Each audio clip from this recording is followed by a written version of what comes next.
Welcome to the Man Cave Podcast with Dan Casper. Let's do another segment of the business of sports brought to you by Security Financial Bank. And we're going to hit up a couple of different topics here. First off, let's start off with women's college basketball. So the numbers are in from that LSU-Iowa game the other night. And I think we all knew it was going to be massive. But let's put it in this context, okay? This is from, I saw this on Twitter. Is it Joe Pompliano, sports and business, host of the Joe Pomp Show. Yeah, just he's a sports business dude. So 12.3 million viewers from that Iowa LSU game. That's more viewers than this list that I'm about to give you, Lucas. Mm-hmm. Any women's college basketball game ever, the 2023 NBA Finals, the 2023 World Series, the 2023 Orange Bowl, the 2023 Big Ten Championship, the 2023 Cotton Bowl, the 2023 Pac-12 Championship, the 2023 Big 12 Championship, the 2023 ACC Championship, the 2023 Peach Bowl. Well, it can't beat the NFL, right? Wrong. Thursday Night Football. It beat Thursday Night Football. And every 2023 college football regular season game except Ohio State versus Michigan. I was watching them too. Mm-hmm. By the way, I think this is the way life has gone. Being a younger parent, there's hardly any full games or at least approaching full games I've watched. Even the NCAA tournament, I'm more like, okay, what's going on? Okay, cool. Off to this. Mm-hmm. I found ways to watch this game. I had my phone around all I had to watch. It helped that it was a close game too. Mm-hmm. Yeah, rematch from the championship last year. You had that narrative, obviously. You had popular players, Reese, Caitlin Clark, obviously. The rivalry. You know, and then LSU's coach. Kim Mulkey. Thank you, Kim Mulkey, with the drama surrounding her and that, but she's a name, you know, gets the attention there too. But you look at those numbers, and if you're the WNBA, how do you got Caitlin Clark coming, you would be stupid not to try to, okay, how do we get some of that? Could this potentially be, you know, when the NBA was kind of, you know, ratings, and then all of a sudden Jordan comes through? Or before that it was Magic and Larry. And that's the one. You know, Magic the legendary 79 draft? Yeah, the 79 draft, but like how the 1980 finals were still on tape delay, like late at night. Yeah, it was, you know, Larry and Magic came, and then you had Jordan a few years ago. Could Caitlin Clark have that same effect for the WNBA? Relatively speaking. I mean, it's not going to be. Is it up to the WNBA to make sure they do it right? Yeah, I think so, and I think they'll do it. WNBA is becoming a bigger and bigger deal. Again, relatively speaking, like you hear more about the aces of late. You hear more about like Asia Wilson. Those kind of players are getting into the game more and more, into the pro game more and more. But you know, we've had popular players go, but then it just feels like after they're there, you just don't really hear about them too much anymore. You don't as much. I think it's part of it is the nature of the game. There are a lot of NBA fans that don't like the WNBA style of game. I think you haven't had as much as you've had some well-known players over the years. Diana Taurasi, Sue Bird, Maya Moore, hello. Candace Parker. Right, exactly. There are a lot. We know the players. I mean, you can even go back to the 90s and Rebecca Lobo. Those kind of, I mean. Oh, yeah, you knew Rebecca Lobo, Lisa Leslie, Cheryl Swoops. Yep. That crowd. Right, and that had to do with the Olympics, but you still knew who they were. So they've always kind of been around, but maybe not on a massively move the needle you have to watch. The way Caitlin Clark has been scoring, and I'm glad I was able to, because again, when you're watching on your phone and you're doing a lot of other stuff, you got to make sure you're always paying attention. At least I saw a few of those 3-pointers from across the Hudson River. Yeah. Those kinds, my gosh, that's incredible. I know she's been doing it all season, but it's still really cool to see it in a high-profile game, in a very well-played game, too. This is going to be different. Folks, if you have not been paying close attention to the WNBA, and I understand if you're not, and that's not a knock. I see what the numbers are. Get ready to know the Indiana Fever. Mm-hmm. They've been around for a while. The Fever got the number 1 pick. They're drafting Caitlin Clark. Yep. we know what's going to happen here. Now, Angel Reese is in the draft too, right? Yeah, and there have been a few mocks that have put her to the Lynx. Okay. I would be okay with this. So the reason I'm bringing that up, so we just used the comparison of Johnson and Bird. Does the WNBA need that rivalry too? I think that Caitlin Clark and Angel Reese, Yeah, that would be fun. I think, well, look. Which it kind of started last year with the whole ring, Yeah. and that sort of stuff. But I mean, yes, I've seen a lot of Magic and Bird comparisons to Angel Reese and Caitlin Clark. Will that continue, or is that just because LSU and Iowa played each other 2 years in a row in the tournament, and then after this, their paths go in different directions? Plus, they also have to become all-timers. I mean, are Caitlin Clark and Angel Reese going to be the top two players, arguably, in the WNBA? And we're going to see. Let's run with the Lynx thing that Angel Reese falls that far. Which I know that was you'd think Angel Reese would go higher, and she's not. There are other players that are going to go higher than Angel Reese. But let's say that does happen, and you the Lynx get her, and so you have the Lynx and Fever playing each other in the WNBA finals for like 4 out of 8 years, like the Lakers and the Celtics in the 80s. Okay, that would be awesome. I know it'd be really great if it were the New York Liberty and the LA Sparks, because then you have the two big markets. I mean, Indiana is one of the smallest WNBA markets, but it's all not exactly Iowa as a super mega wattage place to watch women's college basketball. That's not a knock on the Hawkeyes. You could say that about any other Big Ten school, but they made it Caitlin Clark made Iowa basketball must-watch.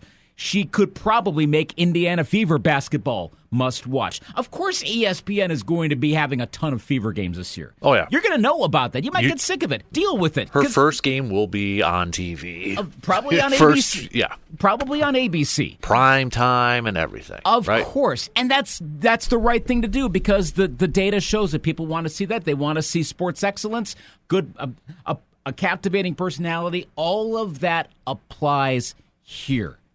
So, and that's good. I'm glad we're watching this. If it's a good sport. Plus, women's game is in a better spot. College game is in a better spot than the men's game. Well, I'm really curious to see, and this is where like the Final Four. I said this yesterday. I'm more excited about the women's Final Four than I am with the men's Final Four. Yep, same. I'm really curious to see this Iowa-UConn game with the numbers.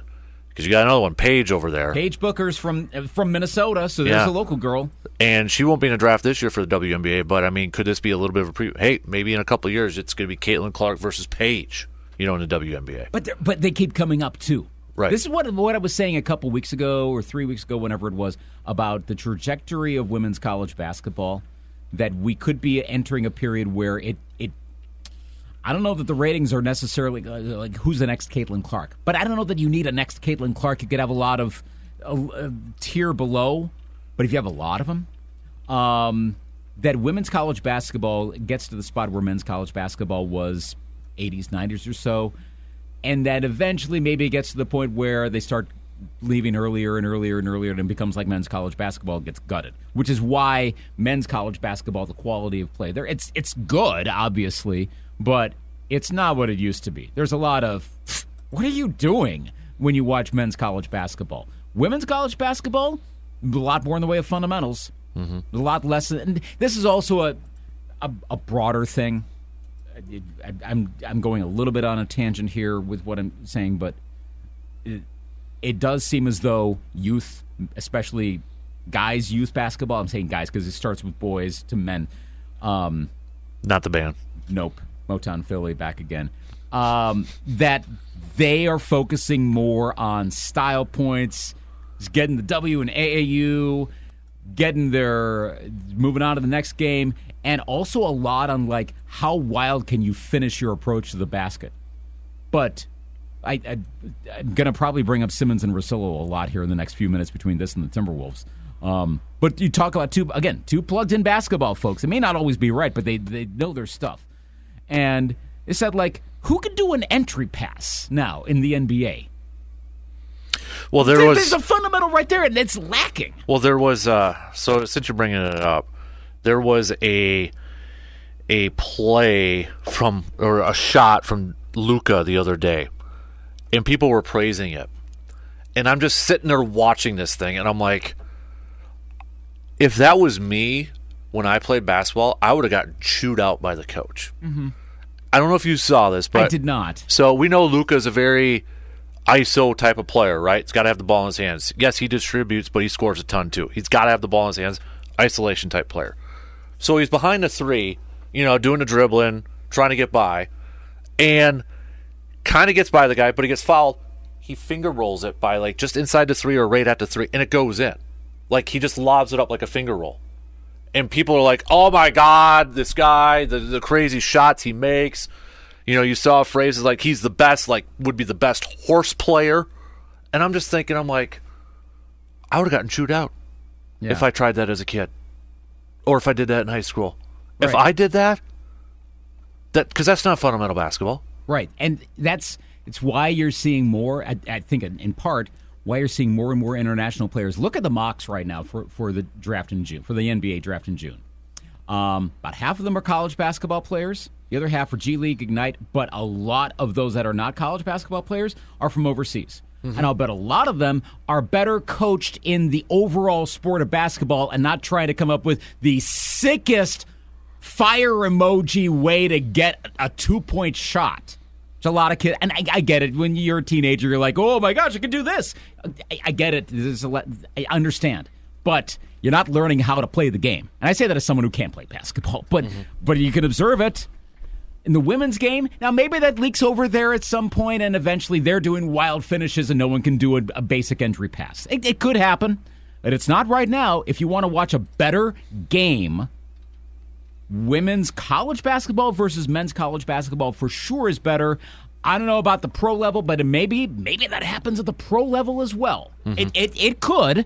I don't know if that's ever going to be reflected in the numbers, too, because the NBA is so well established. I mean, we know the teams there over the course of decades.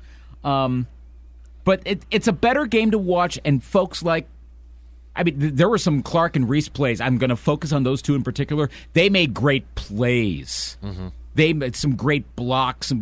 That's the sort of stuff you really want to see from basketball players. Mm-hmm. What I saw a couple nights ago. Right. And that's going to go more in the WNBA, and that'll get the WNBA numbers up. Absolutely true. Really quick before we go to the other portion of this too. I've mentioned it how many times, like, Tiger made golf cool for me. Like, he was that big of an influence when I was younger as a kid. Jordan had that for others. Can Caitlin Clark do that for the WNBA? What Tiger maybe did for golf? I think that the potential's there. And again, let's calibrate. Is it going to get to the point where the WNBA, the 2028 WNBA finals have like 20 million viewers, and you start hearing about like tens of millions of dollars per season? I don't know. And it's up to networks that got to carry this too, right? I mean, you got to get onto a network that's going to be open to a lot more viewers out there. Yeah. Not just like, I'm just going to say ESPN de Ocho, dodgeball reference. Right. But something like that. Networks got to be able to be willing to carry that too, to get that exposure. Yeah, and I would like to think ESPN and Disney, ABC, whomever, or whatever they're like, if maybe they get split off from Disney in future years, there's been talk about that they know the right way to do that. And I think, okay, the other side of this is, and I remember this was more of a 90s aughts thing. ESPN, I heard a fair amount of criticism that they were pushing the WNBA too much. Maybe that was also more of an NBA thing, because of course it was an NBA thing. So that might have been the NBA saying, hey, look, you got to push this. This is our thing, even when the WNBA was losing money. Mm-hmm. So it felt like it's shoving it down our throats. Well, sure, some of that was chauvinism. Some of that was, okay, this isn't that great of a product. I don't want to know about this. It has nothing to do with chauvinism. But there was a lot more of that back then. I don't think that's as much of an issue now, because it's a better league than a far better league. Even with those legends we mentioned earlier, they were playing in the 90s and the aughts, but the league is way better than it was. Mm-hmm. Watch a WNBA game from like 20, 25 years ago compared to today. It's better now. Mm-hmm. Women's college basketball has been good for a while. It's better now. So it will get higher profile positions. I think it's going to come. Mm-hmm. All right, really quickly here to our neighbors to the west, not that far. So There's some bickering back and forth between the Timberwolves ownership group here. Glenn Taylor, A-Rod, the other guy, Chris. Is it Mark Lowry? Mark Lowry.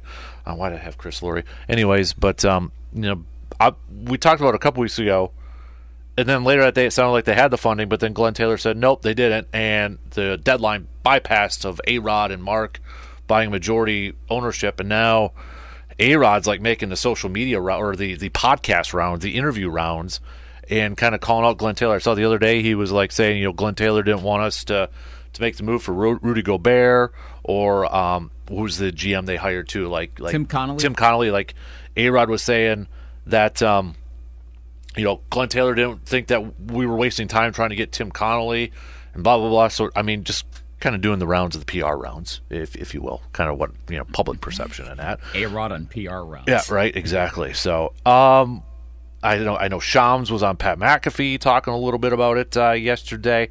So who would you? So I know you've talked about Glenn Taylor quite a bit, not fondly. No. Would you rather have Glenn Taylor as your owner, or would you rather have A-Rod and Mark Lowry as your owner right now? Here's an indication. So after this news broke last week, I go onto Twitter. I'm looking like John Krasinski, the Athletic writer, had some of Glenn Taylor's quotes when the story broke. Dane Moore, another guy who covers the Wolves. So I'm looking at like what are they saying and what's the reaction. And I'd seen a little bit of this prior in terms of the Twitter reaction. I know that's a subset.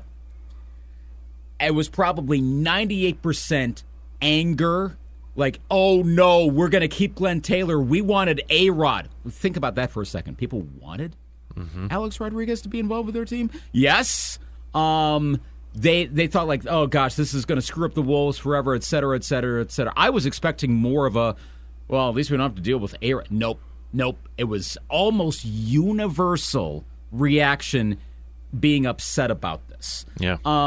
There was a good amount that was like, oh, no, we're not going to get Kevin Garnett back involved, which because of the whole grudge thing with Glenn Taylor. I'm like, well, is that really a reason? Come on. I think I'm okay with this. Ooh. And I know that sounds weird, given that, again, citing Simmons and Russillo, they did the worst owners pyramid from the NBA, and there are a lot. Go look it up online. It's a solid list of some of the worst owners of all time. Glenn Taylor's in the third tier, but there's not much above. Like, I think Ted Stepien from the Cavaliers, the guy that ended up with a Stepien rule. Yeah. Because he can't trade consecutive first-round picks. Yeah. He's at the top with Donald Sterling.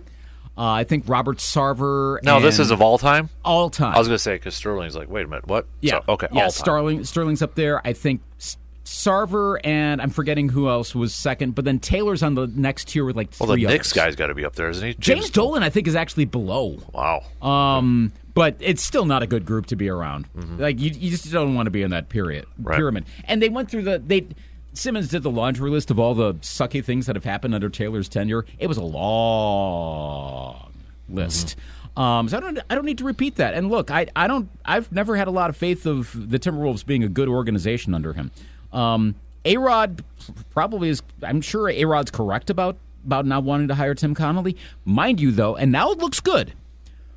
A year ago, the Rudy Gobert trade looked like maybe the worst acquisition, worst transaction in the modern NBA, which is saying something for the Timberwolves. That was worse than anything else that the Wolves had done under Glenn Taylor. And this was essentially a post-Glenn Taylor move. Now, again, you're on. Maybe it actually is going to work out. So, okay, maybe we can put that one aside. But my bigger concern with Mark Lowry and Alex Rodriguez, and a lot of it, okay, part of it's A-Rod because he's not, again, of high profile. Like everyone knows a person. He probably has one of the lowest Q ratings around. Have you ever been in a conversation with someone like, I really like Alex Rodriguez? Have you talked to anyone like that who's had that opinion since like 2002? No, he's generally unlikable, which tells you something about Timberwolves fans' takes on Glenn Taylor that they wanted A-Rod. Mark Lowry seemed like more of the, and they still could be the owners, but it seems like more of the serious owner type. Like this is more of a let's partner up thing, but A-Rod's more of the bright shiny object, and Lowry would be more of the guy that actually manages it. But Simmons made a pretty good point here. Like, look at this whole transition thing. how many times do you have a stair-step ownership takeover? Sometimes you hear like someone bought 25% and they have the option to get a majority stake. That does happen. But this payment system, he said the quote was, that seems like a 1983 style ownership transition. Like something like, really? Are you sure this is legit?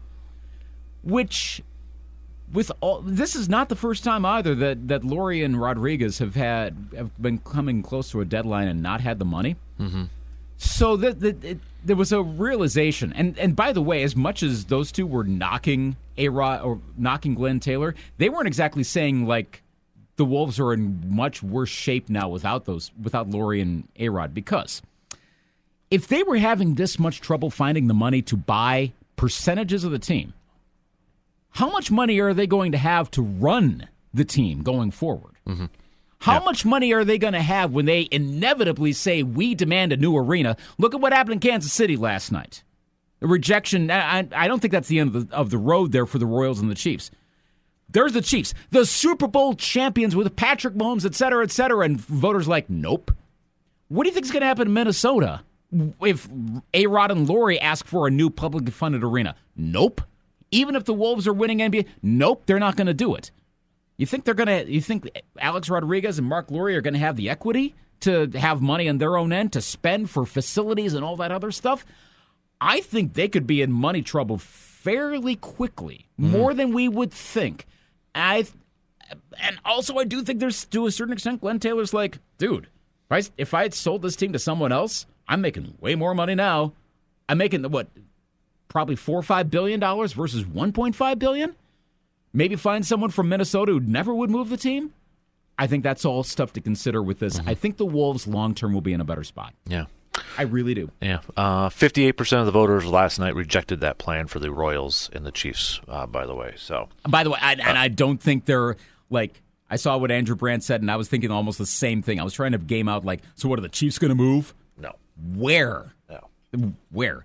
The Royals, I guess they could, but the leases also are still in place for the rest of the decade. Mm-hmm. A lot of this had to do with the especially with the Royals, it was the campaign leading. There was a lack of transparency. The ballpark spots moving around, and then I guess the final plan already needs a lot of changes. Like there's a lot that was screwed up. Plus, a lot of Royals fans don't want to leave Kauffman Stadium. Mm-hmm. They're like, we're good. Mm-hmm. So there's more. This is not the end of the story in Kansas City. Let's not get on I know Florio was already doing, hey, the Chiefs moved once before. What, in the 60s in the AFL? Oh, jeez, Florio, for crying out loud. I mean, I'm glad that he doesn't drink the NFL Kool-Aid. Good. I'm glad there's a high-profile person that does that, but boy, does he make some mammoth leaps. Yeah, he does some Eurostep leaps with this stuff. Like, see? Yeah, and he can't handle criticism, too, when it comes his way. So also that, too. But, look, this is not over yet. Mm-hmm. The Chiefs will figure this.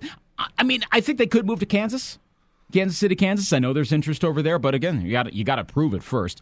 The Chiefs want to stay in Arrowhead Stadium. That's the biggest thing. The Royals the Royals ownership wants to leave Kauffman Stadium. The Chiefs, they want to stay at Arrowhead. Mm-hmm. And I think they're going to try to find a way to make that work.